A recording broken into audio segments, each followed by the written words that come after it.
hosts make predictions and then never admit they're wrong.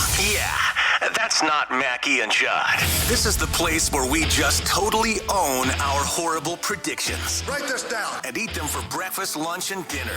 Write that down. It's Write That Down. Write it down. You like writing things down. With Mackie and Judd. Yep. Write this down. The only show in America that keeps track of our predictions with statistics. I hate watched the NFL Network version again on their little like pregame show. I think it was Sunday morning, where it's like their stats gal Cynthia Freeland and that Greg Rosenthal guy that used to be on ProFootballTalk.com. They don't even like. It's basically just like over or under 82. The Bengals will go over 300 yards of total offense, and then they don't address their wrong predictions from previous weeks. I believe the local, is it Fox 9 does Sink or Swim on like the same type of thing for Vikings pregame on Sundays. Like it's same thing, like over under 85 receiving yards for Justin Jefferson, sink or swim, like swim That's being not, that. That's not necessarily a violation of Write That Down, though, is it? It's just I don't think so. They don't hold each other accountable though, like us. To your point, like no one's holding each other accountable of those. Yeah, no one does. The Write That Down, the stealing that name is particularly bothersome and irks me. Yeah, so don't be taking our names. Yeah, so that's why we steal their theme song. Welcome to Purple Daily. Welcome to Score North. This is our theme song. I thought that was your band. From you. I thought you just had a band like off to your right or something. I do, yeah, just off camera over here. I actually where you just say, I've got 2 timpanis and some chimes over here. It's great. The chimes are very expensive, very difficult. Are they? Yeah. Timpani. Dun. You go online. It's time for the playoffs. Or order chimes and timpanis. How much does a timpani cost? Can you get one off of Amazon or something like that? You go to elementary school and just buy it off sale. Does Amazon Prime have same-day delivery for timpanis? Can they deliver it to my doorstep here? Okay, they do sell timpanis at Guitar Center here. Oh, nice. Yeah. Well, that makes sense. Oh, wow. Okay, Judd, how much would you guess? Is this for a set or one timpani? Apparently it's like $3,000. Seriously? Well, it's like $3,000 for a timpani? I feel like it's the thing on top. The company will pay for it. Don't worry about it. Just order it. Just order it. The company just expense it. It's no problem. When they asked Declan, why does that timpani cost so much money? Declan's like, it's the thing on top. It's the thing on top. That's how it works. Don't you guys know anything about timpanis? I'm a people person. Well, this is Purple Daily. Write That Down is the weekly segment here presented by our friends over at TCL, one of the world's best-selling consumer electronics brands. They have a new lineup of award-winning TVs delivering the most entertainment with stunning resolution, all at an affordable cost. Enjoy more of the things you love with TCL. And here's how it works. 3 Vikings or football-related predictions from everybody each week. They must be quantifiable. We keep track of completion percentage and touchdowns. And listeners, if you want to participate, like our guy Patrick is about to make his Write That Down debut, you can send us a message through the Score North app. Let's start with the accountability session. And we are just a couple weeks away. The season runs through the Super Bowl. It's been a 3-way race between the 3 of us for the completion percentage title. And the touchdown title is still up for grabs, pun intended, as well. So a lot to be decided here. All right. We'll start with Judd. You said the Eagles would be knocked out of the playoffs before the NFC Championship game. I think that was a while back. That's a really bad prediction. You said Brandon Staley would be the Vikings defensive coordinator this year. That was a great prediction. Should have happened. You did say Ed Donatel will no longer be with the Vikings within 2 weeks after the season ends. Probably took him a couple days longer than it needed to, but it did happen. We're evaluating Ed. Yeah. We're going to fire him, but we just don't want to talk about it with you guys at this Wednesday media session. None of your business. We'll see you in a few weeks at the Combine.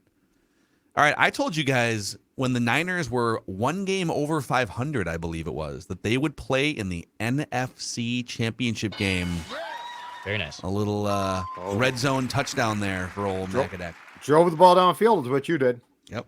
I even off the record told you that Garoppolo would suffer a season-ending injury and that Mr. Irrelevant would come in and play lights out. But I should have put that one on the record. Yeah.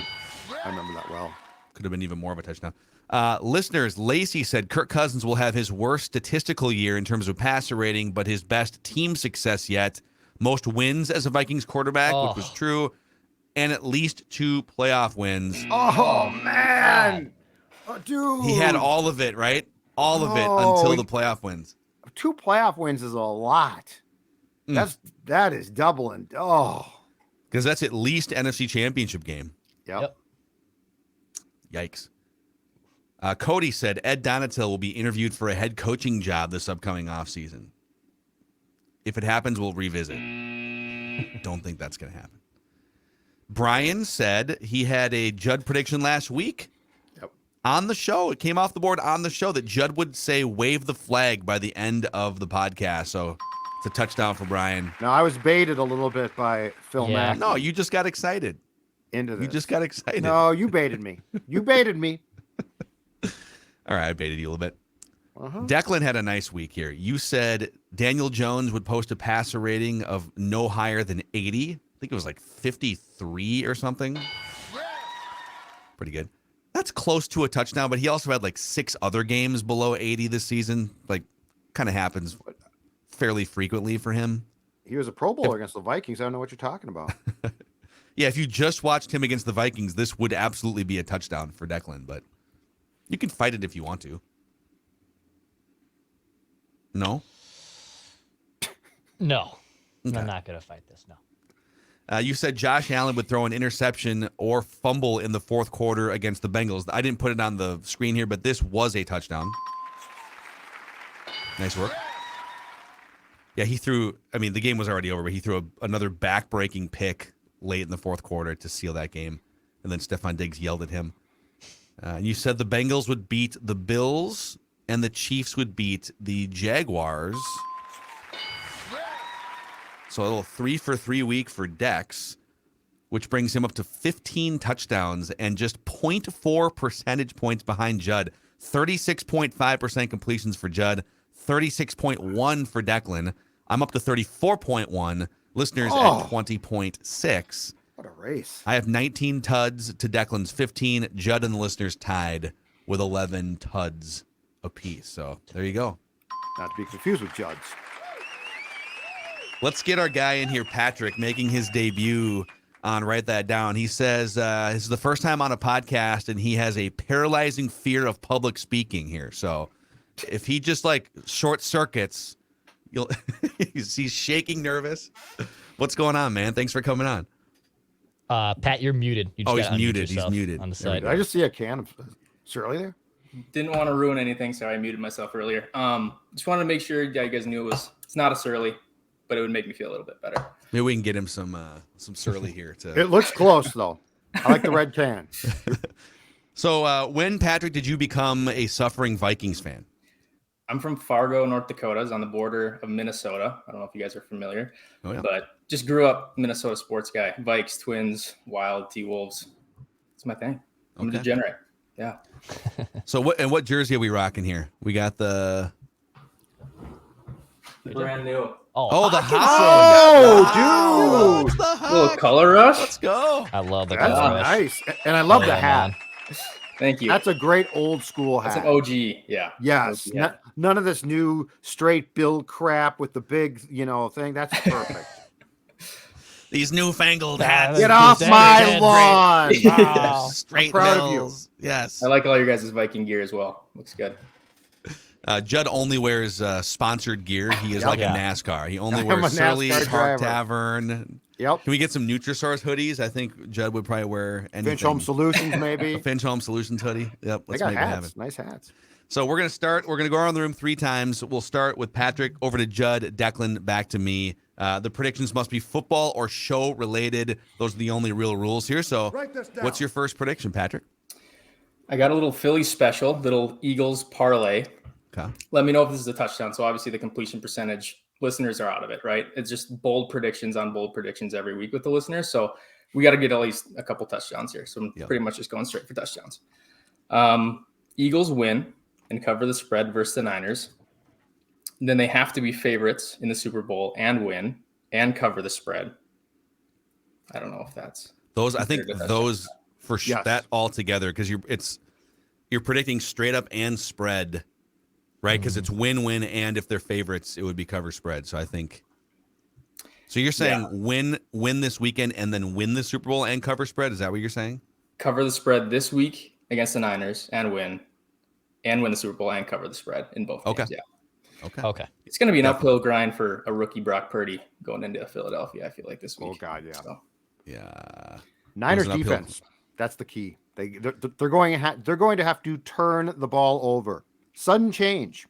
A sudden change could happen. Write this down. Those two teams too. I don't know that there's like an obvious cliff coming for them because they have great rosters. They have cheap young quarterbacks, and so those are the two teams you're going to watch this weekend. Are just that's the bar for the next like 3 years in the NFC if you're the Vikings, and then any other teams that would pop up. So take notes, Vikings. Like Judd took notes for them last week. Take notes, Vikings. Had my notebook out. Joe, what is your first prediction here? And just to be clear, I had my notebook out, okay? None of this phone crap, none of this computer stuff. I went old school. So no straight build hats, no technology. Yeah, exactly right. Get off my bleeping lawn. All right, write this down. So we did a bonus episode of PD today on the possibility of Trey Lance being moved by San Francisco from a Michael Silver report that is credible. So I'll rip the Band-Aid off and go with the write that down. The Vikings will indeed acquire Trey Lance in a trade this offseason. Oh, my God. Now, before anybody says I hate Kirk Cousins, I firmly believe Kirk Cousins will be the starting quarterback for this team in 2023. But 2024, the future, very much in play here. So Trey Lance to the Vikings. Oh, my gosh. My hometown boy. Such a hater. Write this down. Yep. Fargo connection. And a Marshall kid. So, how closely did you follow him? Like, did you watch his games? I went to a few NDSU games. I'm not like the biggest college football fan, but yeah, I mean, there was a lot of buzz in town about him for sure. He was like the second coming of Wentz, obviously, at that time. The crazy thing, and we did for people, another cheap plug here. We did a bonus episode today where we just explored should the Vikings trade for Trey Lance. It is still shocking to me that he's started 21 games since high school. That's it. Yeah, he was a COVID baby. Yeah, most of them being at NDSU. So definitely one of the things that would decrease his value, just like the guy hasn't played football. All right, Declan. My first prediction, I'll go with this one. I think the Bengals are going to march their way back to a Super Bowl, but I'll make the quantifiable prediction this way and say the Bengals will not be trailing at any point in the fourth quarter against the Chiefs. Woo. They'll not be trailing at any point in the fourth quarter against the Chiefs. If they're tied, that's fine. But they will not be trailing at any point against the Chiefs. Gonna smack them around. Write this down. Smack them around. All right. So, Judd, you got the Trey Lance prediction. I'll make a quarterback prediction, too. Write this down. The Vikings will draft a quarterback. I don't know what round. I don't know if it's Richardson in the first round, if they trade, accumulate picks and they take a flyer in the 6th round, but they will draft a quarterback. I think, aren't the Niners kind of inspiring teams now? Because for years it was like most of these quarterbacks that you would take outside of like Tom Brady once are pretty much just clipboard holding pseudo assistant coaches. But there are some great quarterback teachers now in the league. I think Sean McVay with what they did with Jared Goff and Kyle Shanahan, maybe Kevin O'Connell, that it makes more sense. You should be taking almost annual flyers on guys and then cut bait. Oh, took a flyer on Mond. He sucks. Don't waste 3 years on him. He's gone, right? Go draft another quarterback. So they will draft a quarterback in one of the rounds is my prediction. Write this down. Okay. All right, back to Patrick. All right. So I listened to last week's Write That Down this morning, but I already had this whole spiel. So I have a very similar prediction to one of the listeners last week. The Lions will win the division. Judd put the flag at half mast for this one. Exactly. So for it to be a touchdown, though, I feel like it needs a little bit more, maybe just because the Lions might. I don't know. I haven't looked at the rankings yet, but I'm guessing they're close to the favorite. They have to be. Yeah. I think you probably need a little seasoning on it for it to be a touchdown. And I do. I have a little sprinkle. Oh, they have to have exactly 11 or 12 wins. And let me tell you why. I think they're going to get exactly 11 or 12 wins. The Lions have a super favorable home schedule. I don't know if you guys have looked at the NFC schedule this next year, but they obviously play the divisional opponents, Vikes, Green Bay, Bears at home, which Green Bay and the Bears, I don't know. I mean, they're not going to be world beaters next year by any means. And then they play Atlanta, Carolina, Denver, Las Vegas, and Seattle at home. I feel like they're going to go 7-1, 8-0 at home, which means they only need. It gets really hard away games. Like they play Kansas City, the LA Chargers, New Orleans, Tom Brady lists Tampa Bay, Dallas, and Baltimore on the road. But if they win a couple of those games, they're at 10 or 11 wins. Did you guys see what Mike Florio wrote this morning about the Lions? Oh my God. It is reckless speculation. I've never had a cigarette in my life. I almost lit one up after reading this speculative article. He said a team that makes potentially the most sense for Tom Brady, the Detroit Lions. Go back home to Michigan. Think about if you were to bring that team has a ton of weapons, a ton of young talent. Receivers. They played their asses off the last 2 months of the year. They've got some room to maneuver here. You could probably move off. You could probably cash in high on Goff. So would someone give you a third-round pick for Goff or something? 1 year of Tom Brady in his home state, getting that franchise over the hump for the first time. And Tom Brady's a big tight end guy, too. And they're looking at getting Michael Mayer from Notre Dame, who he looks like a stud. So that would be really scary. They've got these like quick burst receivers, too. So that would be fascinating. So he played college there, but he's from the Bay, right? He's from San Francisco. His parents are from there. Yep. But doesn't he still have family in Michigan? I'm pretty sure. Oh, he probably does. So I mean, he's got maybe I'm wrong on that. Family all over the place, including New York. And doesn't he just bring his kids to go look at some private school in Miami too? So now there's the Dolphins rumors. Can you give up a first round pick because of tampering and then a year later just like bring that guy in that you were tampering with? That's what I'm curious about. Like, what's the message there? Okay, you shouldn't tamper and we're going to punish you, but now it's fine. Don't tamper, kids, but in the end, you'll still get what you want. Okay, over to Judd. Speaking of the quarterback carousel, which is just about to take off, and it's just so fantastic. I love this. Write this down. Write this down. Because tonight... Where are they all going? Quarterbacks of the NFL. In his first start for the Tennessee Titans, Aaron Rodgers takes on the Green Bay Packers. Aaron Rodgers will be with the Tennessee Titans next season. Love this. He's going to look super weird in those colors, though, right? Yeah, he will. Well, Brett Favre wore Jets and then Vikings. You talk about super weird. But isn't there some steam that the Jets would Yes. I think there was a report that said like Woody Johnson, the owner of the Jets, would trade 2 first-round picks for Rodgers. Yeah. Is he just going to take the Brett Favre path? Well, you know, it's funny because on the McAfee show yesterday, he took some sort of shots at Brett, saying, you know, it's not about my ego. I might not. I don't the most think egotistical quarterback that's ever walked the planet. Aaron but Rodgers. He was basically saying, I don't have the right to decide that I'm going to end my career with the Packers for sure. Like these were all Favre shots. But I mean, I think he's gone. I think he's going to be gone. If he went anywhere, maybe it's for a year or something. I don't know. His contract is so weird and bloated. It'll have to be reworked. If there was a way for it to happen and he was still playing at a pretty high level, maybe not an MVP level, but a pretty high level, and old Kirky Boy's contract runs out after 2023, and you have a clean slate for 2024, you draft a quarterback, or maybe you've drafted a quarterback this year that you like or something in the third round.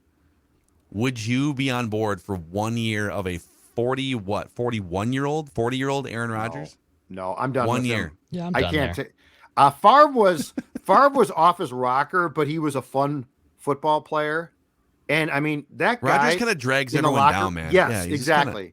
Favre in 2009 in that room was fantastic. Absolutely beloved. Rodgers is exhausting. He rolls his eyes at everybody. He talks about how he's like the way he speaks, he talks about being ego-free, but he's literally the most egotistical player in the entire NFL.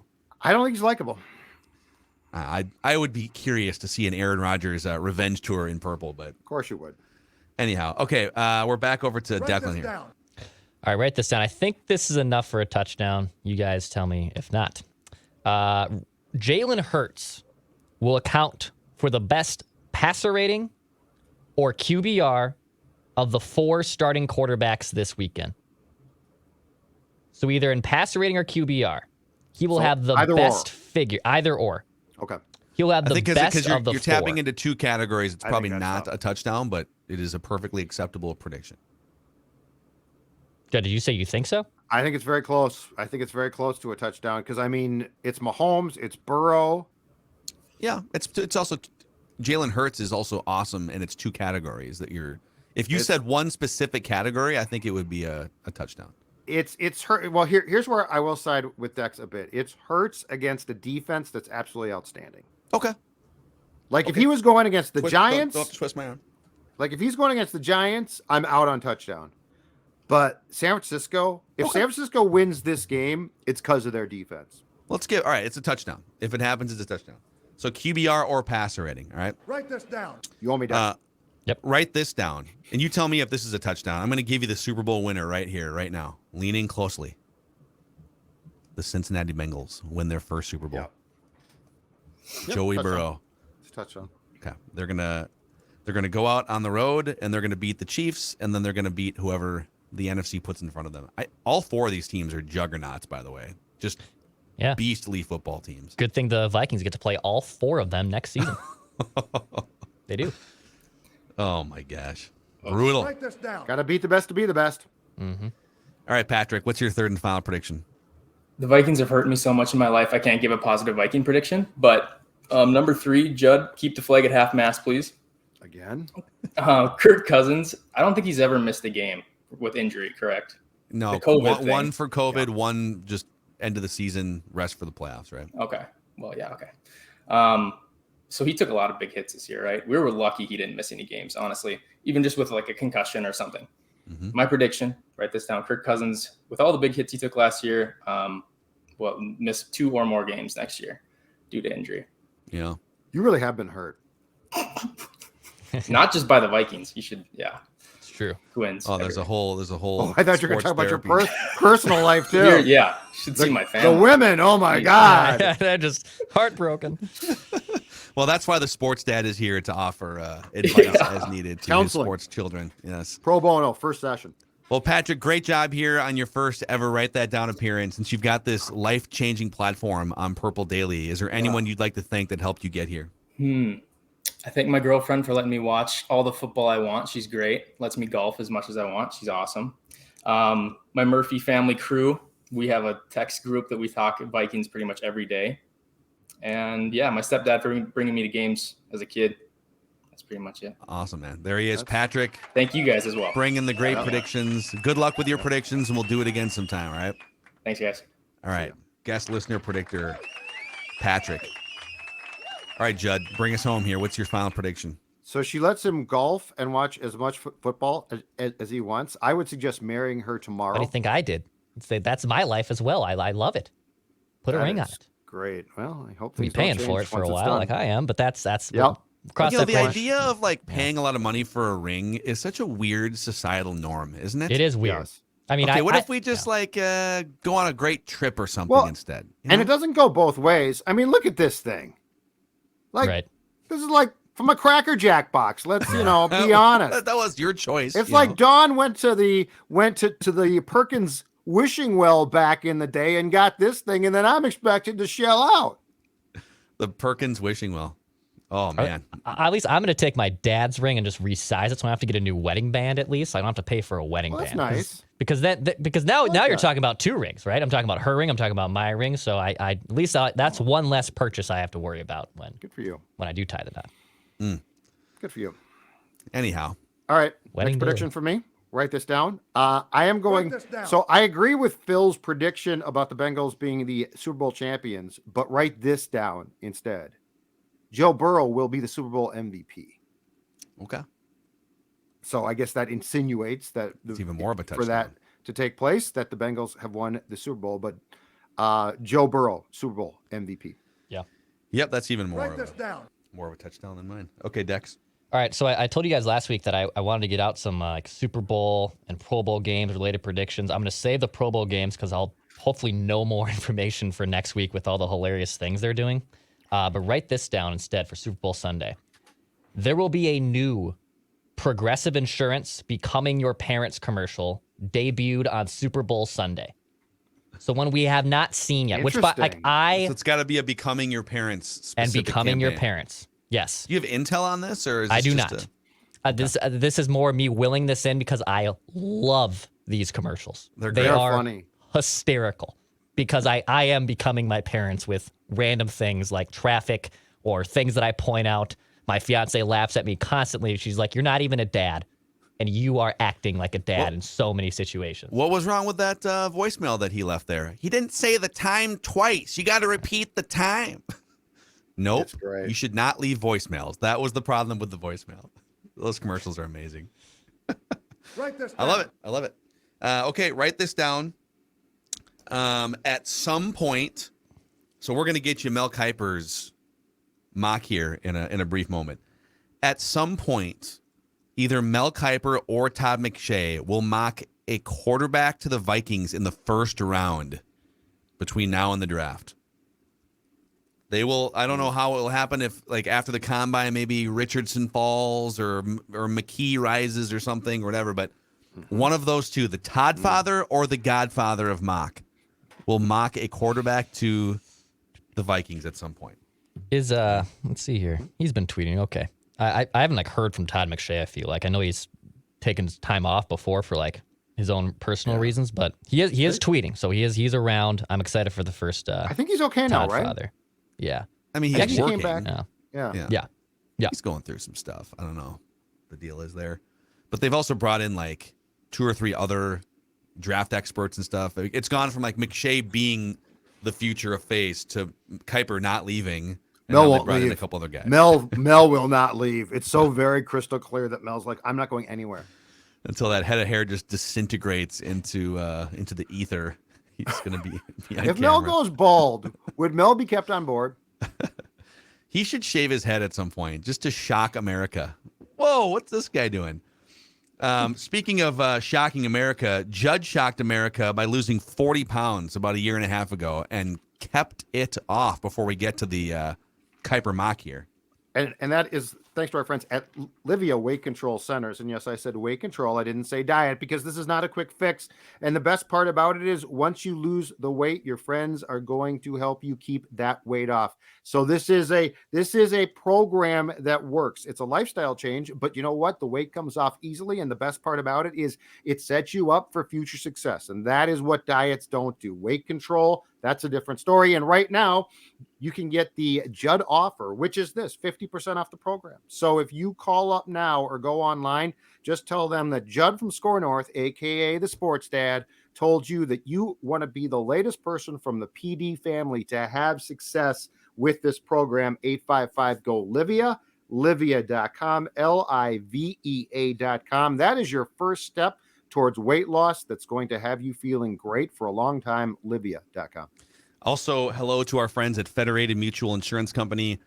100+ years of helping businesses maximize their success. You form a true partnership when you partner with Federated. They believe in face-to-face relationships, and they believe in the long haul. You can find a full list of industries Federated specializes in at federatedinsurance.com, where it's our business to protect yours. All right, boys, it's time. It is time. We keep tabs on who the mock draft community has going to the Vikings in the first round. And so far, we've done 4 of these across Purple Daily and Mackie and Judd since the beginning of last week. We'll keep doing these until the draft. And it's been kind of all of a couple cornerbacks, Osiris Torrance from Florida, the offensive lineman, via Tankathon. So we're getting a sampling of what the mock draft community thinks the Vikings should do in the first round. And the Godfather has spoken this morning. Mel Kiper 1.0. I feel like he used to do 1.0 late in the year, but now they're waiting until late January here. I don't know if that's built into his contract. He doesn't want to jump the gun too early. Right. Wants to keep his mock cards close to the vest. Now, is Mel doing trades? It doesn't look like there are trades here in this one. And this one. Just 1.0. This is just I know. I just like the introduction of trades in the mocks has changed my mocking life. Here it says, he does speculate, could we see a trade at the top of the board? I'm not going to project any trades here. I'm still a little bit early to access which teams could move up and what it could look like to take to move up. So this is just an exercise to show you all what I'm thinking 3 months out from the draft based on my big board rankings and what I'm hearing from executives, scouts, and coaches in the National Football League. I hear that. I think coward, but go ahead. Wow. Coward. All right, number 1 to the Chicago Bears, Georgia defensive lineman Jalen Carter. Mm-hmm. Number 2 to the Texans, quarterback C.J. Stroud. 3 to the Cardinals, Will Anderson Jr., the edge rusher from Alabama. Colts take Bryce Young, 4. Seahawks take Will Levis, 5. So 3 quarterbacks off the board in the first 5 picks. And that fits more in line with what we discussed with Thor, right? Because he said that Levis to him, I think in the mock draft that we ran yesterday, Phil, during the show, I think he was the second guy off the board or something like that, or the first. He was the first quarterback, second. Yeah. And I think Thor said that seems a bit high for Will Levis. So Levis goes 3rd quarterback, 5th overall pick. Okay. And I'm going to kind of skip around here. Lions take an edge rusher from Texas Tech. Let's see here. The 4th quarterback off the board goes to the Panthers at 9, Anthony Richardson from Florida. Okay. Now we have some meat and potatoes here and there. Let's skip down to the first receiver off the board at 13 to the Jets, Jackson Smith Njigba from Ohio State. Yeah. Okay. Let's see here. Michael Mayer to the Packers, the tight end from Notre Dame. A weapon potentially for Rodgers. Joey Porter Jr., the cornerback, Penn State to the Steelers. Little cornerback run here. Christian Gonzalez to the Lions. Now we're at 20. Byron Young, edge rusher, Tennessee. Wow, the second receiver doesn't come off the board until 22. Quentin Johnston from TCU. Yeah, it's not it. Yeah, that's probably accurate. So some receivers on the board here. But with the number 23 pick, according to the godfather of mock, the Minnesota Vikings select out of Mississippi State, cornerback Emmanuel Forbes. I want a mock. Here's the write-up. Veteran Patrick Peterson was the Vikings' top corner this season, but he's a free agent. And even if the team brings him back, it should start thinking about the future in the secondary. Safety Lewis Seen, Minnesota's first-rounder last April, played just 2 defensive snaps before breaking his leg. He should make a full recovery, but can the Vikings improve on the outside as well? Rookie second-round pick Andrew Booth Jr. played in just 6 games due to injury. He's not a lock to start. Whoever takes over for fired coordinator Ed Donatel needs options. Forbes was an interception magnet for the Bulldogs. 14 picks over 3 seasons, including 6 last year. He gave up a few big plays, but he has tremendous potential as a cover corner. It's the 3rd cornerback in our exercise, 5 mocks so far. What do you think? Is this becoming, and I get it, it's early, the combine has not even hit yet, but is this becoming almost too predictable? Where, I mean, look, they need corners. I get that completely. They do. And I am a fan. If you think that you need a young corner starting, I am a fan of taking that guy in the 1st round. But I almost feel like, this is not now a traditional front office. They definitely are going to do some things outside the box. As Thor talked about yesterday, Kwesi likes to play the draft like the stock market. Yeah. I wonder if this is becoming almost too predictable. I think it's tough because we're sitting here. I think a lot of us are like bored with cornerbacks because the Vikings have drafted so many cornerbacks first, second round. Just, Gladney, Hughes, all these guys. Yep. So it's like, oh my God, another cornerback. Well, it's to draft a cornerback from a fan perspective is an admission that they've whiffed on cornerbacks the last 5 or 6 years, but that's the truth. Right now, the only cornerbacks on their roster are Andrew Booth Jr., Caleb Evans. Is Chris Boyd a free agent? Well, he's is not he even on the roster? I know don't he's not know, an option. I'm saying like guys that are signed. He's a good special teams player. Duke Shelley, free agent. Yeah. Patrick Peterson, free agent. Yeah. Chandon Sullivan, free agent. Here's what I think. I think that the real way that this might at least be partially solved is that they're going to clear enough cap space to, again, sign a young cornerback who's a free agent coming out of his first contract. I would almost do what the Vikings did with Zim in reverse, which is they would try and sign offensive players at times. Yeah. I would almost try and sign a cornerback and draft a wide receiver. I agree. Or draft a different position. It feels like what the Vikings need, and if Peterson is going to walk especially, they really need a corner who brings stability. And I think if you bring in a kid who's 25, 26, it's not cheap, but you can create the cap space and it's going to give you stability there, as opposed to first day of training camp. Okay, kid, go get him. Yeah. No, I think I agree. You need some sort of sure thing. If Patrick Peterson's going to be gone, you don't have any sure things on your team right now. Who knows what's going to happen with Duke Shelley? And he's also not a sure thing. He was really good for like 2 months. Dantzler, I forgot about Dantzler. Dantzler's probably of the guys on your team signed. Dantzler's probably the best bet to start. But yeah, I mean, he wasn't great this season. So there you go. That's the godfather of mock has spoken. I want a mock! Got the Vikings taking a cornerback. By the way, Jordan Addison, the receiver from USC, went 2 picks later, in case you're wondering. We do have good news, though. Breaking it this morning. Justin Jefferson is a finalist for the Associated Press NFL MVP, which is the MVP that is recognized as the real one. The league doesn't do, it's weird, it doesn't do its own. Yeah. So it's quarterbacks and Jefferson. He's not going to win, but he should have been a finalist at least. And the coach of the year has 5 finalists, not including Kevin O'Connell. Yeah. Disrespect. How'd you guys feel about that? And the voting takes place before the playoffs, just so people know. Yeah. So like Brian Dable was on the list of 5. Pete Carroll didn't make the list. And I get that there's some like Kyle Shanahan's on there. Some of this is sometimes the coaches that are good on a regular basis get slighted. Like Phil Jackson won Coach of the Year once in the NBA. Didn't Popovich win it like once or something like that? And Belichick basically didn't win it. Yeah. But I think it's a pretty bad slight when a guy steps in and wins 13 games and can't get among the finalists. Yeah. Yeah, it's really interesting. It just kind of shows you. I mean, everyone looks at it and just kind of laughs at their 13 wins, and now they're just going to move the Vikings off into the good luck with your first place schedule, winning 7 games bin for next year. How can they combat all of this? Flukes. Frauds. Yeah. Well, they kind of were. They kind of were. Well, once the Giants got their asses kicked by Philadelphia, yes, it became, as I said, very hard to defend them. Yep.